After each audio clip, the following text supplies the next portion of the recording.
D's, Rafael Shabazz. You know what it is? It's the first episode ever of For the Love. And this is going to be a little art show where basically just two artists come and, chop it up. So, Legend, how are you feeling? Good, man. Can't complain. Yeah, I'm glad you made it, bro. Yeah, always, man. It's a pleasure to be around artists like you, man. You're really special, talent individual.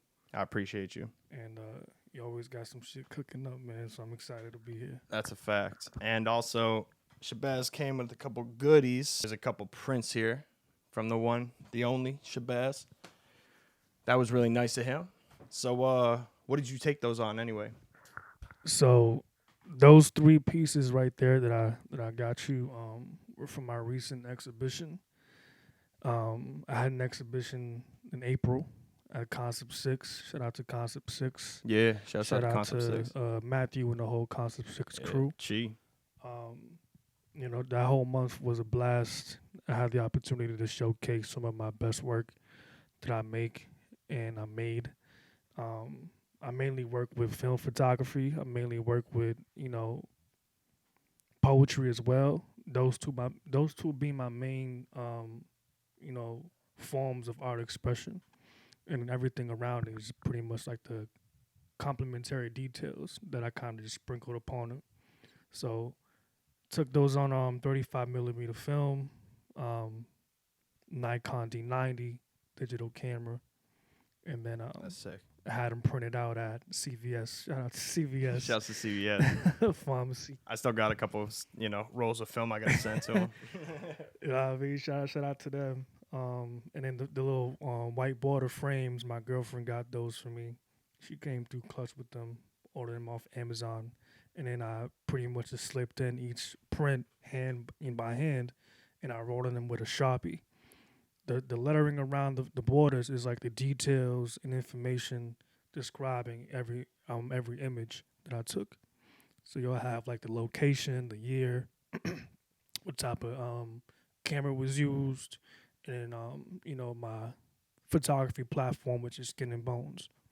So yeah, I love the contrast on this, honestly, because the Mattapan Square Station one, I'm looking at this one right now. It's just like the composition of it is just, it's really dope because it's like it'll show you a little of this, and a little of that. Like it shows that, even without the words, you would know that, you're on like a bus or a train or whatnot. Yeah.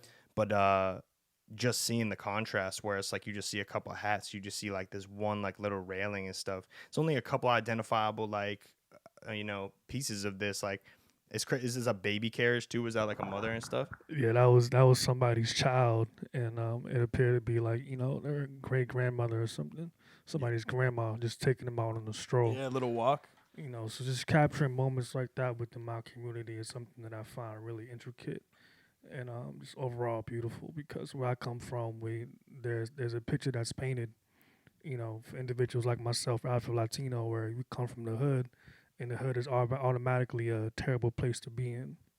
When really, like, we all just trying to make it. There's beauty in the struggle, and I feel like with my artistry, that's what I strive to do, is show people that you can struggle and come from a terrible place, but you got to embrace those moments for different things. Lessons, opportunities, love, community, building, growing.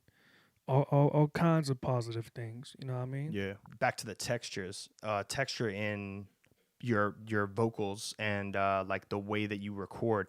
It sounds often like it needs to be heard on vinyl, like experienced on a record, you know what I mean? Like even when you hear it through a nice pair of like headphones or a nice pair of speakers or something, it's like it has a lot of that texture. And I remember even doing some mixing for you and stuff, for some of the joints, and not on the recent stuff, but some of that secret new, but there was a lot of texture involved, and that was a big factor of it. So yeah, could you speak a little bit to how those two different kind of mediums within your poetry, like your spoken word and your photography, how that kind of links together?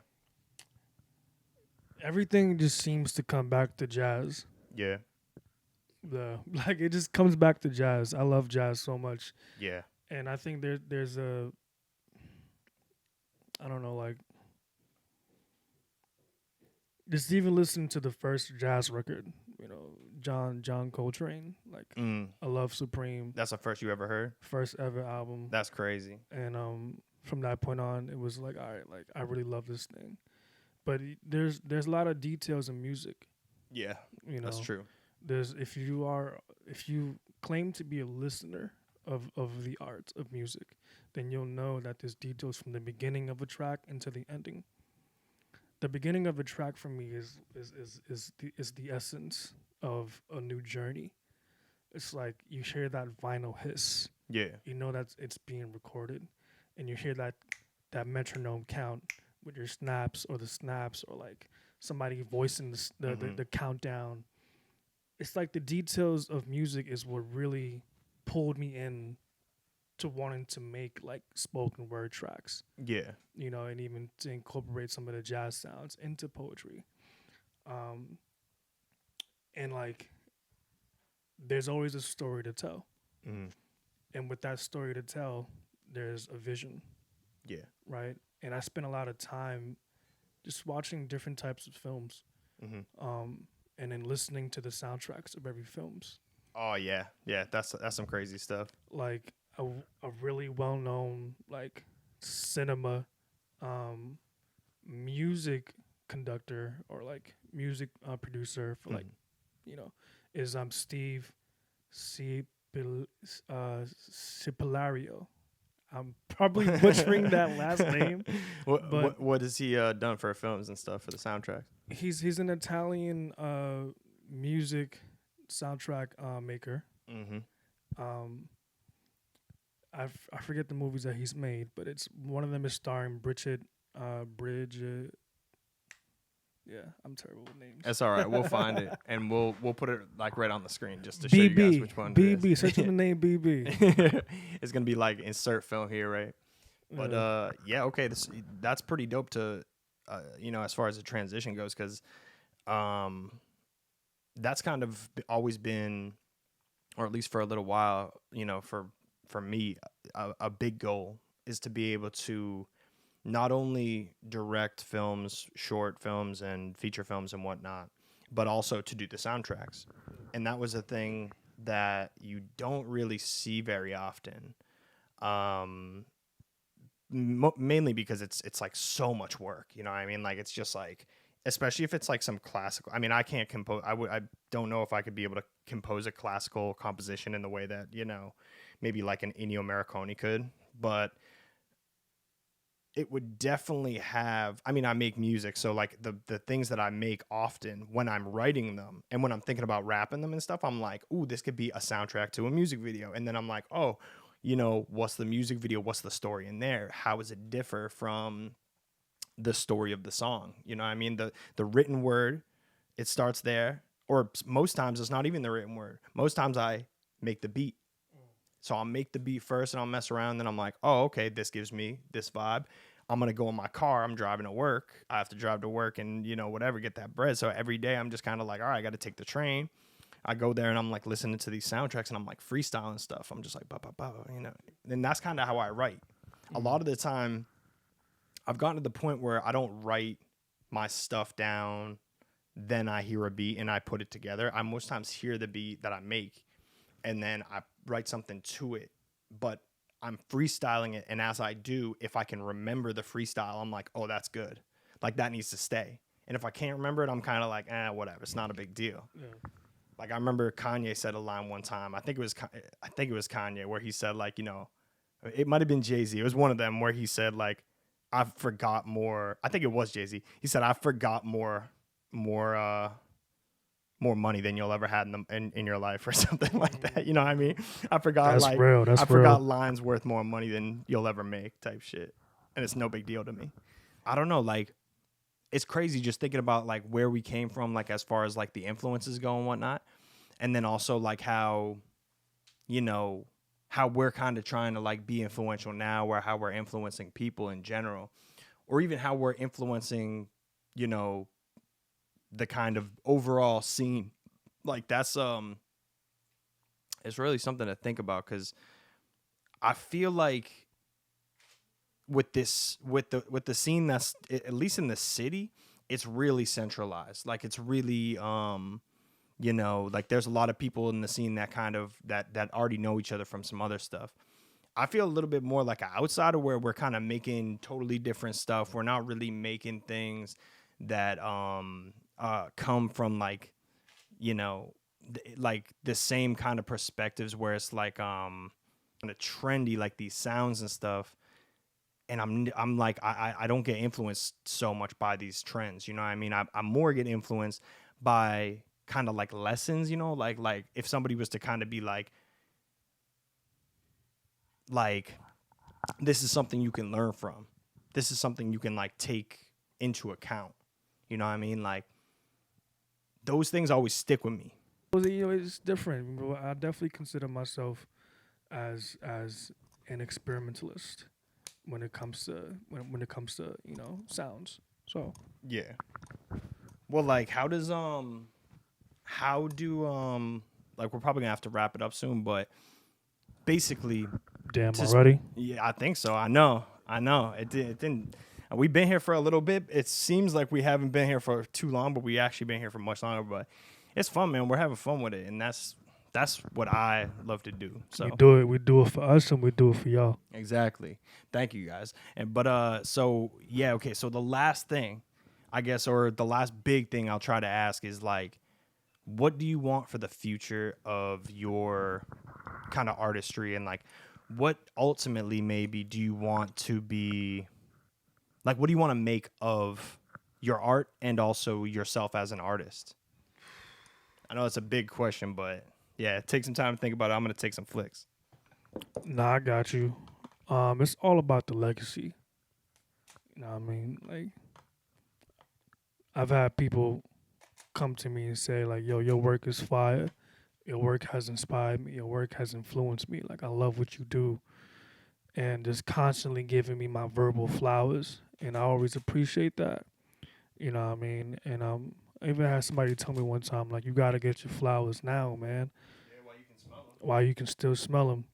And that kind of made me tear up a bit. But you know what? I really just do it for the art, man. Because I want to be able to look back, let's say 30, 40 years from now, and say, man, like I did all this. You know what I mean? So it's all about leaving big footprints behind me while still walking and running and jumping and all that kind of shit. Yeah. You know what I mean? So that's a fact. That's what it is. It's all about the legacy. Yep. Yeah. I feel you. And I guess with the same question, or is there any other questions that you have to ask me or want to ask me? I got 1,000 questions, man. Fuck. Yeah. We can keep doing this. I guess one question that I got for you, man, is as an artist, where do you see yourself, say 5 years from now? 5 years from now? I don't know. I mean, as an artist specifically, honestly, as long as I keep consistent, and this is something to think of, like, just as far as like anybody could do the same thing. As long as you become consistent, you stay consistent, your shit only really gets better. As long as you're trying to grow every time. If you're doing push-ups or something, and you're always doing 10 push-ups, and you're like, yeah, nailed it, 10 push-ups, that's it, and you never do 11 push-ups, you're never going to know if you can. And every time I try to make something, I try to do 2 times as many push-ups every time. I try to do 5, 10 times as many push-ups. Even if I don't get there, if I hit my limit, I know, oh, okay, well, last time, that's how far I got. But this time, I'm going to try to break that. And eventually, I'm going to try to get to however many. So in 5 years, as long as I stay consistent, I've only been doing this for, it's 2023 right now. I've only been doing it for 5 years. Like the hip hop stuff and like production and stuff. Filmmaking and stuff, I've been doing that a little bit longer, and making music even longer. But like, yeah, I think it'll be something that a lot of people can enjoy, just as long as I stay consistent. So, What a phenomenal answer. Yeah, I appreciate it. Thank you, man. Thank you for having me. Thank you for being such a great host. No problem. And thank you for being the very first like co-panelist, I guess, to this new thing for the love. It's just gonna be, you know, just this little series of two artists basically getting together and just kind of having a little conversation about each other and talking about their art and talking about art, you know, and the well-being of it. But yeah, I couldn't have picked a better a co-host for the first one. So the next, I'm not gonna be in the next episode. Obviously, it's gonna be like I'm just gonna be directing the next ones and stuff. But so it's gonna be different artists each time. But yeah, and it'll be all clipped up. So I might not even use this little piece. But yeah, thank you. I appreciate you for coming out, bro. Thank you, man. Peace. Peace, peace, peace. Peace, y'all.